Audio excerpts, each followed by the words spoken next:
maamulaha guud wuxuu iska dhigay shaqaale caadi ah wuxuuna u yimid inuu ka shaqeeyo warshadiisa laakiin isla markii uu gaaray kafeteriyada wuxuu la yaabay markuu arkay in dhammaan cuntada halkani ay yihiin khudaar keliya ninka wax badan kama uusan fikirin wuxuuna madaxa karinta weydiistay bowdo digaag madaxa karintu keliya inuusan jirin ma uusan sheegin balse si xun buu u canaantay ninka markuu arkay sida anshax darrada ah ee uu hadlayo ninku wuxuu rabay inuu cashar siiyo laakiin si lama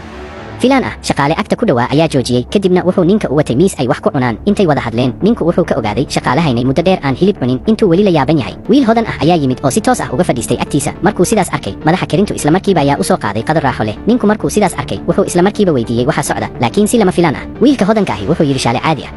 sida ay u tahay inay hilib cunaan ma mudna ninku wuxuu rabay inuu ku murmo hadalkaas balse shaqaalihii mar kale ayaa joojiyey wuxuu u sharxay in dadka maamulka keliya ay hilib ku cunaan warshadan shaqaalaha caadiga ahi nasiib bay u leeyihiin haddii ay cunto helaan oo keliya ninka aad buu u carooday markuu maqlay wuxuu miiska ku dhuftay oo istaagay wuxuu sheegay in shirkaddu horay u siisay miisaaniyad gaar ah oo lagu wanaajiyo cuntada shaqaalaha marka maxay tahay sababta keliya madaxdu cunayaan hilib yaa sameeyey heerkaas wiilka hodanka ah ayaa si kalsooni leh u jawaabay isagoo leh isaga sameeyey maadaama kuwa sare jooga aysan maamuli karin waxa halkan ka socda halkan isaga ayaa ah maamulaha waxay noqotay in wiilka hodanka ahi uu yahay wiilka agaasimaha warshada wuxuu ku takoori jiray shaqaalaha isagoo xilkiisa ku faanaya si uu ninka u ciqaabo wuxuu ku yidhi inuu jilba u dhigo oo ka raali geliyo haddii uu sidaas sameeyo wuxuu siin doonaa bowdo digaag laakiin si lama filaan ah ninkuma uusan yeelin wiilka hodanka ah oo baqay inuu ceeb yeesho ayaa ku sii ciqaabay shaqaalaha kale si uu u cabsi geliyo ninka wuxuu ku dhawaaqay qof kasta oo yidhaahda aabe ayaan u yahay waxaan siinayaa bowdo digaag markii aan cidna jawaabin wuxuu bilaabay inuu magacyadooda ku dhawaaqo kii uu magacaabo ma lahayn ikhtiyaar kale maadaama aysan karin inay shaqadooda waayaan iyagoo cadaadi saaran shaqaaluhu ugu dambayn way u hoggaansameen wiilka hodanka ahi wuu siiyey bowdadii kadibna wuxuu u jeestay ninka si uu u canaanto wuxuu hilib dhulka u tuuray wuxuuna ku yidhi inuu soo qaato oo si fiican u cuno haddii kale wuu eri doonaa markuu maqlay taas ninkuma qarin karin caradiisa hortooda ayuu si fiican ugu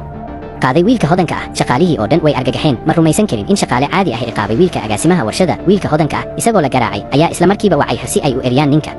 laakiin lama filaan maamulaha waa xaaska ninka iyadu weli ma aysan ogeyn inuu ninkeeda yahay eoga waxay raaligelin uga bixisay ninkeeda laakiin wiilka hodanka ahi oo weli caraysan ma aqbalin raaligelinta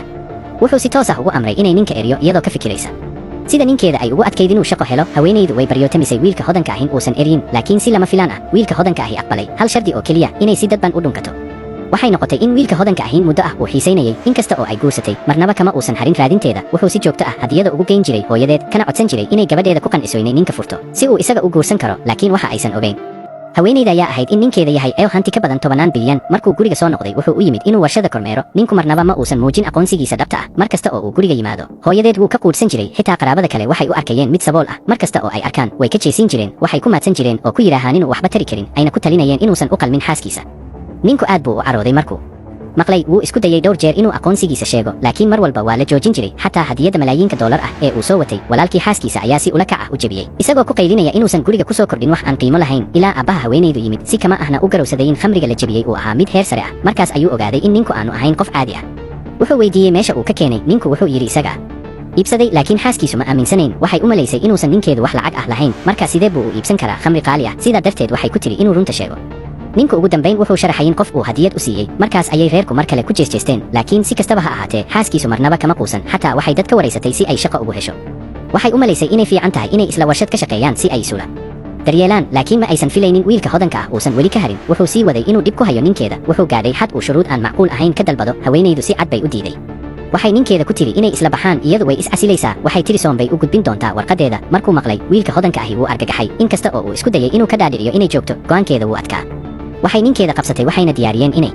baxaan laakiin si lama filaan ah wiilka hodanka ahi ayaa jidka u galay wuxuu yidhi arrintu weli kama dhammaan ninku waa inuu bixiyo wixii uu sameeyey wuxuu u yeeray waardiyaasha si ay u qabtaan xilli aad u halis ah xoghayihii ayaa yimid goobta markay aragtay wiilka hodanka ahi ayaa u orday si uu u cabasho wuxuu u sheegay wax walba oo dhacay laakiin xoghayaha markay ninka aragtay way argagaxday waxayna isla markiiba jilba u dhacday